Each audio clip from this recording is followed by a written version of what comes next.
कि आप किसानों को, अन्नदाताओं को आतंकवादी कहते हैं, खालिस्तानी कहते हैं। जो किसान अरे यार ज़मीन में अनाज उगाकर भूखों को खाना खिलाता है, आप उसको पाकिस्तानी कह रहे हैं, उसको खालिस्तानी कर रहे हैं। उसका भाजपा का विधायक, लोनी का विधायक आकर यहाँ पर कहता है किसानों को जूते से मारेंगे, और एक तरफ मोदी जी, आदरणीय प्रधानमंत्री मोदी जी कहते हैं ये किसान हमारे पिताजी का सम्मान है। तो कौन ऐसा बेटा होगा जो अपने पिताजी को जूता मारने के लिए छोड़ देगा? मोदी जी कहते किसान हमारे दिल में है। अरे किसान आपके दिल में होते तो 3 महीने से किसान सड़क पर है, उसकी मांग पूरी कर दिए होते। नमस्कार, मैं सुनील चौरसिया और आप देख रहे हैं अखिल भारत न्यूज़। आज मैं गाजीपुर बॉर्डर के एरिया पे हूँ। अभी पंजाब में नगर निकाय के चुनाव होते जिसमें बीजेपी का पूरी तरह से सुपड़ा साफ हो गया। किसान यहाँ पे बैठा हुआ है। प्रधानमंत्री और गृह मंत्री हमारे पूरी तरह बंगाल में व्यस्त हैं अपना चुनाव अभियान, अपने चुनाव प्रचार में। तो आइए हम बात करते हैं, कुछ युवा किसान नेता हैं हमारे साथ। शौकत अली, शौकत, सबसे पहले तो ये कि आपने देखा कि पंजाब में जिस तरह से सुपड़ा साफ हो गया है और आज गुजरात में चुनाव है, इसके बारे में आपकी क्या राय है? पंजाब की जनता ने, पंजाब के जनता मालिकों को मैं दिल से शुक्रिया अदा करता हूं कि आपने ऐसे भाजपा के लोगों को तमाचा मारा। ये तमाचा तब तक याद रहेगा जब तक बॉर्डर पे किसान खड़ा रहेगा। पंजाब की जनता ने इस किसान आंदोलन के बदौलत, किसान आंदोलन को देखते हुए भाजपा को जमानत जब्त कराने का काम किया। इसलिए कराने का काम किया कि जब पंजाब, हरियाणा, उत्तर प्रदेश और देश के किसान जब दिल्ली आ रहे थे तो उन पर अत्याचार किया गया, उन पे गोलियां चलाया गया, आंसू गैस के गोले चलाए गए, पानी फेंका गया, लाठी चार्ज किया गया। इसलिए देश की जनता और पंजाब की जनता ने निर्णय लिया कि जो सरकार किसानों पे लाठी चार्ज करेगा, किसानों की बात नहीं करेगा, वो सरकार हमारे राज्य में राज नहीं करेगा। इसलिए पंजाब की जनता ने नगर निकाय के चुनाव में भाजपा को जमानत जब्त करने का काम किया, और वहां पर भी जमानत जब्त होने का काम किया जहां से ये सनी देओल, झूठा देशभक्त, झूठा राष्ट्रवाद, सनी देओल बोलते थे कि हम पंजाबों के हित के लिए लड़ेंगे, तो उन्होंने, पंजाब की जनता ने सनी देओल को भी तमाचा मारा। अगर किसान आंदोलन चलता रहा, किसानों की मांग पूरी नहीं होगी और असम में होगा और कश्मीर से लेकर कन्याकुमारी तक भाजपा का एक समर्थक नहीं मिलेगा। क्योंकि जो आदमी किसानों की बात नहीं करेगा, युवाओं की रोजगार की बात नहीं करेगा, महिलाओं की सुरक्षा की बात नहीं करेगा, वो सरकार देश में राज नहीं करेगा। तो जिस तरह आज गुजरात में भी वोटिंग हो रही है, आपको लगता है कि वही जो पंजाब में हुआ वही गुजरात में भी होगा? बिल्कुल, पूरे देश की जनता, आपसे हम पहले भी कह चुके हैं सर, पत्रकार महोदय, कश्मीर से लेकर कन्याकुमारी तक भाजपा को चुनाव में जहां भी चुनाव होगा वहां की जनता जमानत जब्त करेगी और भगाने का काम उसी तरीके से करेगी जैसे हरियाणा का सीएम खट्टर साहब का एरोप्लेन उतर रहा था, हेलीकॉप्टर उतर रहा था, तो हरियाणा की जनता ने भगाने का काम किया। उसी तरीके से देश में जहां भी चुनाव होगा भाजपा के लोगों का जमानत जब्त होगा।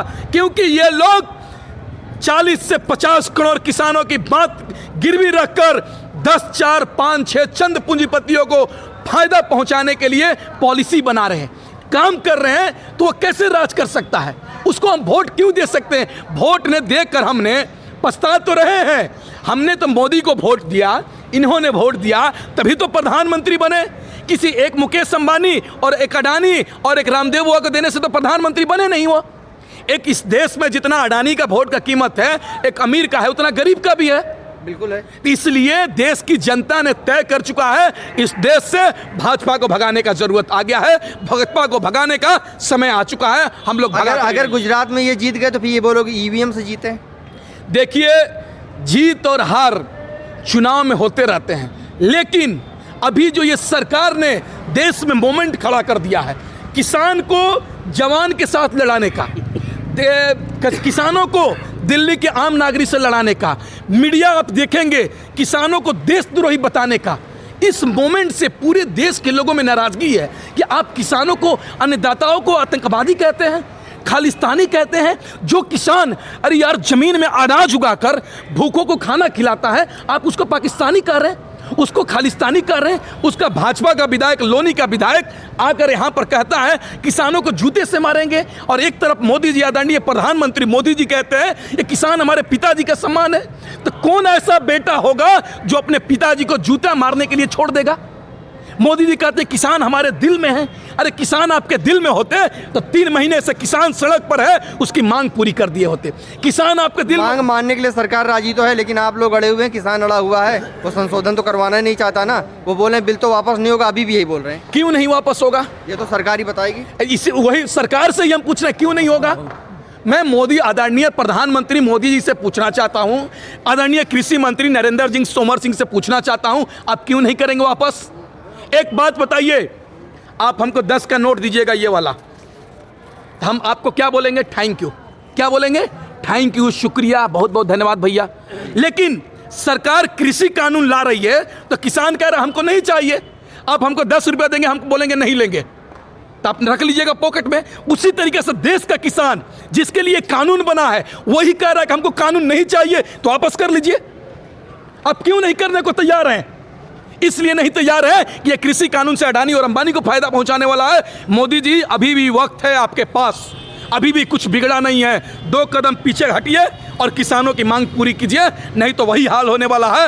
आज हिटलर भी अपने आप को समझता था कि हम कितना लोकप्रिय हुए, कितना लोकप्रिय है। हिटलर के साथ क्या हुआ, उसी तरीके से मोदी जी के साथ होने वाला है। मोदी भी सोचते हैं कि हम बहुत बड़ा लोकप्रिय प्रधानमंत्री हैं, तो आप देख लीजिएगा भाजपा का एक एक कार्यकर्ता भी नहीं मिलेगा।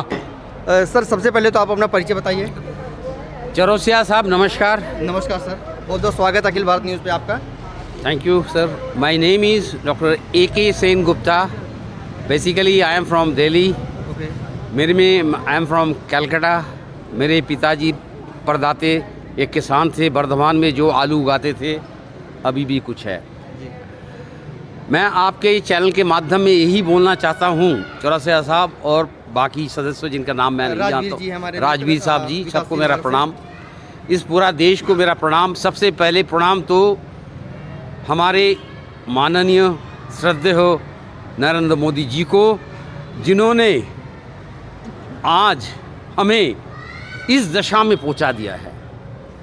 एक टाइम था कोई प्राइम मिनिस्टर बैंक को नेशनलाइज किया है, आज वही प्राइम मिनिस्टर अपना छोटा दाढ़ी बढ़ा के इतना बड़ा बड़ा दाढ़ी कर दिया है।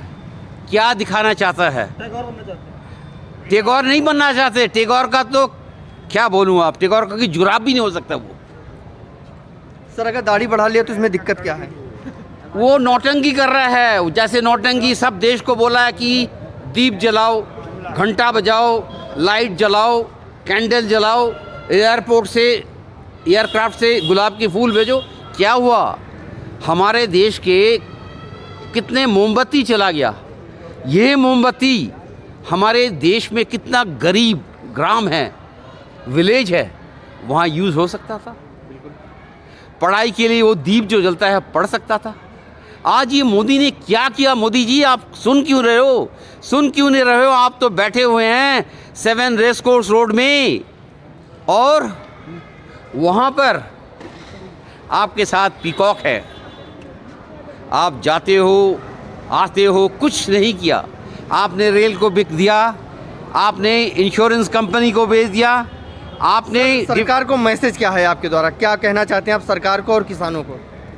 मैं तो किसानों को, पहले किसान मेरा भाई है, बिल्कुल किसान को बोलूँगा जे आज 88 डेज हुआ ना, बिल्कुल 88 डेज हुआ, जैसे वो बैठे रहे हैं वैसे ही बैठे रहो।